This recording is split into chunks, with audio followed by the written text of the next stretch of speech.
Berbicara tentang ilmu tafsir, ada beberapa ulama yang menghindari kata tafsir karena makna tafsir itu memaknai atau menduga apa yang dikehendaki Allah. Tentu itu sulit. Satu, bahwa faktanya kita sudah tidak bisa komunikasi dengan Allah karena tidak ada wahyu lagi. Sehingga dari kehati-hatian ini pernah suatu saat Abu Bakar ditanya, ma makna abban fi qaulihi ta'ala wa faqihatan wa abba. Beliau menjawab, saya tidak lagi pantas hidup di atas bumi, di bawah naungan langit, jika saya mengatakan naqulu fil Quran, jika saya harus berpendapat tentang Quran apa yang tidak saya ketahui. Itu kehati-hatian yang dilakukan Sayyidina Abi Bakrin As-Siddiq. Tapi teori ini berbanding paradok, berbanding ekstrim, ketika bahwa Quran itu diturunkan itu sebagai hudan, sebagai petunjuk, kedua sebagai bayanan, sebagai penjelas. Dan ini yang saya yakini, kalau sebagai penjelas, Quran itu harus jelas sekali dan bisa menjelaskan. Dan Quran mensifati dirinya wal kitabil mubin, demi kitab yang memberi penjelasan. Sehingga dari sudut ini orang kafir pun mungkin memahami Quran. Dan menurut saya orang kafir pun bisa paham Quran. Kalau Ahok itu melintir Quran, tidak memahami Quran, paham? Senok Horgonya itu melintir Quran tapi tidak memahami Quran. Tapi bahwa Quran itu bisa difahami orang kafir itu ya. Logikanya gampang begini, kata Imam Syafi'i dalam kitab Ar-Risalah. Ketika Quran turun, itu pendengarnya itu tidak ada yang muslim, belum ada santri Kewagian, nggak ada santri Lirboyo, tidak ada santri Sarang. Pendengarnya itu non muslim. Nah ini sampai nangen-nangen, ketika Quran turun tuh pendengarnya muslim atau non muslim? Non muslim. Andai kan Quran itu turun tidak difahami orang kafir, maka lalu objeknya siapa, sasarannya siapa?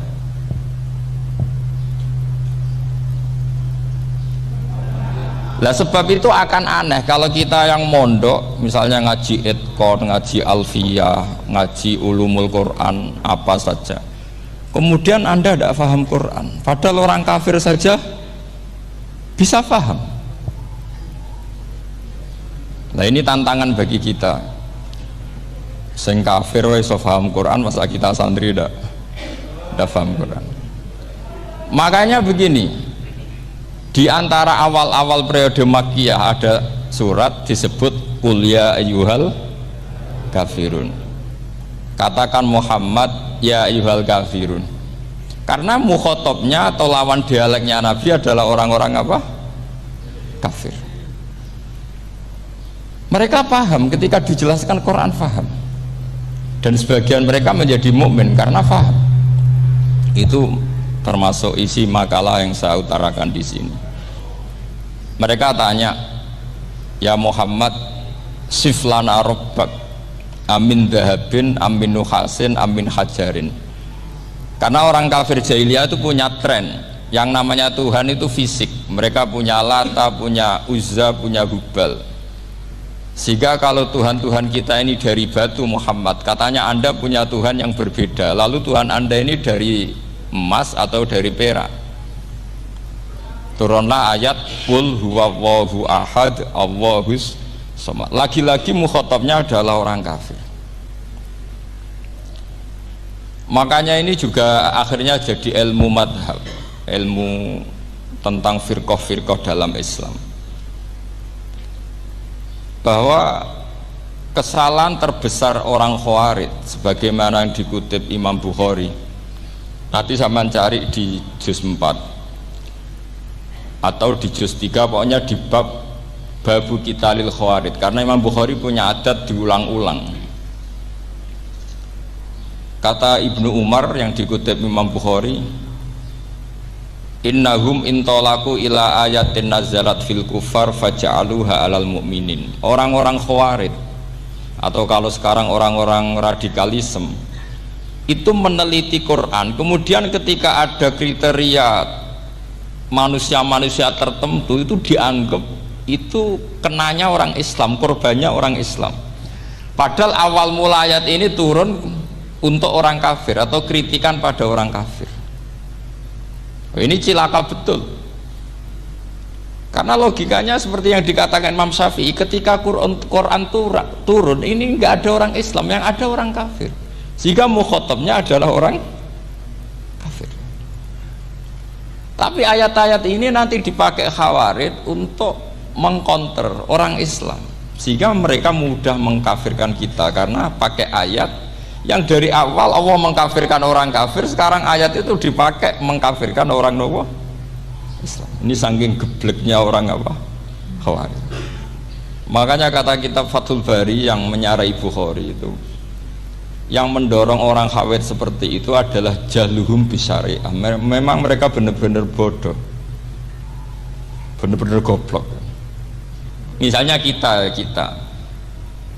kita kiai atau kita ma'arif atau kita santri atau kita orang soleh, kemudian kita tidak bisa melakukan apa yang kita katakan, terus kita oke lah, kita kena kritik, misalnya atakmurunan nasa bil birri wa tansawna anfusakum wa antum taslunal kitab. Terus kita katanya bisa ngomong tapi tidak bisa melakukan, terus dikritik dengan ayat itu mestinya tidak tepat, karena itu asbabun nuzulnya adalah orang-orang Yahudi karena tahu bahwa sifat Rasulullah itu ada di Taurat, mereka menyuruh keluarganya itu masuk Islam, tapi mereka sendiri tidak mau Islam. Kemudian turunlah ayat atakmurunan nasa bil birri wa tansawna anfusakum wa antum taslunal kitab afala ta'qilun. Sekarang perbandingannya begini, misalnya ada orang Islam, taruh saja Zaid itu maling, ya maling, konsisten dia maling yang sampai tua. Terus menurut Anda Zaid yang muslim ini, Zaid itu muslim tapi maling, jangan bilang maling tapi muslim, dia itu ya. Kemudian Zaid bilang ke anaknya, "Cung, kowe aja dadi maling, dadi santri sing soleh, sing maling bapak tok." Ndak, ini menurut analisis usul fikih, ngomongnya Zaid itu benar apa salah? Benar kan? Nasihatnya ya benar, ngomongnya juga benar. Kamu tidak bisa ngeritik Zaid, kamu bisa ngomong tapi tidak bisa melakukan, tidak bisa. Fa innal amra bil ma'ruf wajib, wal qawla bil ma'ruf ya wajib, wal qawla bil haqqi ya wajib. Jadi itu hal yang berbeda. Misalnya fa innal amra bil ma'rufi wajibun, memerintahkan barang baik itu baik. Wa innal qawla bil haqqi ya wajib, mengatakan yang hak itu ya wajib. Berarti Zaid tetap kena khitab, kamu harus nasihati anak secara benar, kamu juga harus ngomong hukum secara benar. Lalu ketika Zaid ngomong hukum secara benar, cung ojo maling, maling itu dosa, cung ojo nerusno profesinya bapak maling, maling itu tidak benar. Dia berarti sudah melakukan dua kebenaran, yaitu ngomongnya benar, nasihatnya benar. Dia salah, perilakunya tetap maling. Tapi jangan karena dia maling lalu omongannya enggak salah juga, berarti salahnya malah tiga. Makanya ini pentingnya ngaji sama ulama, sama ahli usul fikih. Jadi tidak bisa dicampur adukkan. Zaid gagal dalam perilaku, tapi jangan gagal lagi di nasihat. Nanti kalau dia ada nasihati, maka anaknya terus maling, alasannya niru bapaknya. Karena bapaknya kalau mau nasihati nanti disemprit sama santri-santri, Pak, sama rawlah nasihati anak era sama maling sama dewi maling. Oh, tidak bisa cara usul fikih itu malah yudroku kulluh la yudroku napa kulluh, atau bahasa populernya al maisur la yasqutu bil ma'sur. Misalnya kita sebagai kiai hanya bisa takrib, hanya bisa jurumiyah, apa yang muda fatul mu'in ci abote bulet, maknanya bulet. Kamu tidak boleh ngomong gini, Cong, kowe sebagai muridku kudu nurut aku, nak gurumu goblok tok takrib, kowe tok takrib wae. Gak oleh ngelangkai guru, gak sopan gitu misalnya gitu. Gak boleh gitu. Tetap kita ngomong, Cong, kowe aja kaya aku, kowe kudu alim fatul mu'in, alim fatul wahab. Sama tidak bisa protes, Pak Guru sendiri tidak bisa, tidak bisa. Kebenaran tetap sebagai kebenaran, meskipun kita tidak kuat melakukan atau tidak bisa melakukan. Lagi-lagi ayat itu sebenarnya ada untuk kita, untuk orang Yahudi, ta'murunan nasa bil birri wa tansawna anfusakum wa antum taslunal kitab. Sebab itu istidlal dengan Quran itu memang resikonya tinggi kalau tidak bagi mutabakhir, karena ya itu tadi, ini harus ada pengetahuan yang luas tentang asbabun nuzul, tentang kriteria. Nah, kalau terpaksa, saya katakan terpaksa, kalau terpaksa kita itibar itu boleh, tapi itu terpaksa. Bahwa Allah mengkritik orang yang bisa ngomong tapi tidak bisa melakukan. Tapi itu secara usul fikih itu runyam, teori ini runyam sekali, fatal. Sama lihat tuh di kitab Bajuri atau di kitab-kitab fikih yang lain, ketika Shahibil Burdah atau Shahibil Bur'ah itu yang Imam Busiri itu, Muhammad bin Busiri itu, ini salah nama tapi kadung populer. Jadi sebetulnya Imam Busiri itu Shahibil Bur'ah, bukan Shahibil Burdah, tapi kadung terkenal Burdah, kita ikut-ikutan apa? Burdah.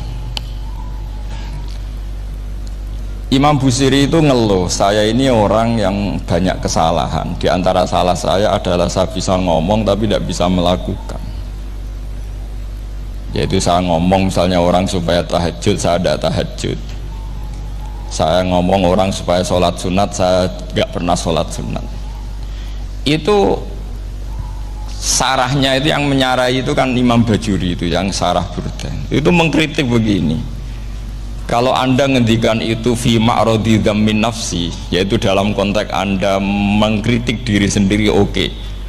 Tapi omongan anda salah, karena secara usul fikih fatal.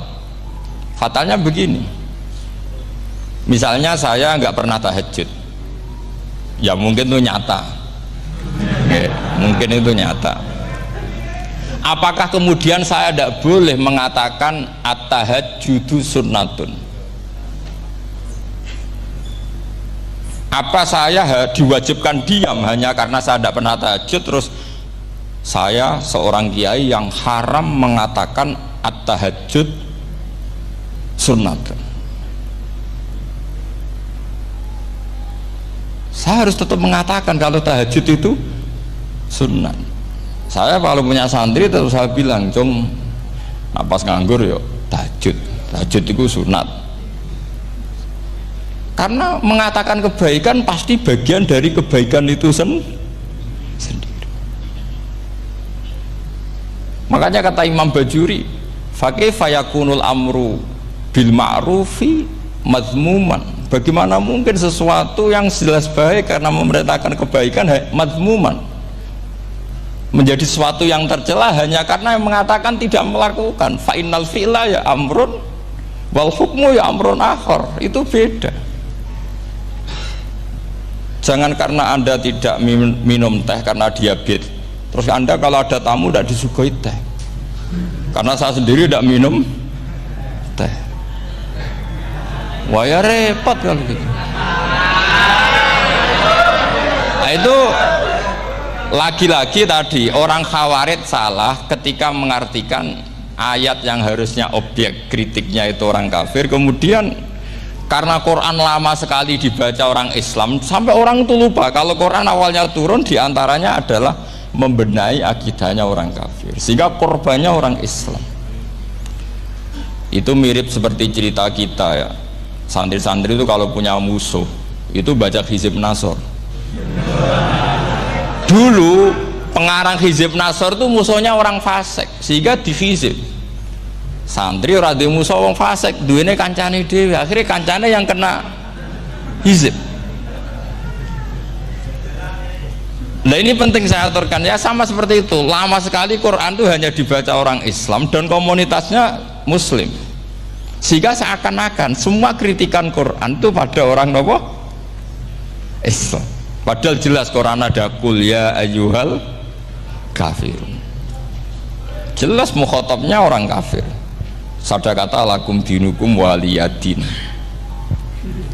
Nah ini penting kalau aturakan. Makanya kalau melihat itu Quran jelas bisa difahami orang kafir. Bahkan banyak orang kafir yang menjadi muslim karena faham maknanya apa? Faham maknanya Quran. Itu jelas sekali. Itu masyhur sekali dialeknya Nabi dengan Walid bin Mughirah, dengan Utbah, dengan banyak sekali, termasuk dengan Abu Jahal, dengan Abu Lahab. Bahkan orang-orang kafir Quraisy itu menyewa namanya Musailamah Al-Kadzab. Kalau di sini umumnya baca Musailamah apa Musailimah? Trennya di sini pakai fathah ya. Oh, itu entah ya, nggak tahu saya yang masalah yang mana itu kan, karena memang kalau dalam ilmu riwayat itu sekali salah baca itu kasus betul, kayak Sa'id bin Musayyab atau Sa'id bin Musayyib itu ketika beliau sugeng itu kalau dipanggil Sa'id bin Musayyab itu marah besar, karena maknanya Sa'id al-Musayyab itu yang ditawan. Makanya beliau bilang sayyabatni Irak wa anal Musayyib. Orang Irak mengatakan saya ini ditawan, sebenarnya saya yang menawan mereka. Tapi al-masyhur itu dibaca Sa'id bin Musayyab, padahal dia tidak mau dipanggil Sa'id bin Musayyab. Sa'id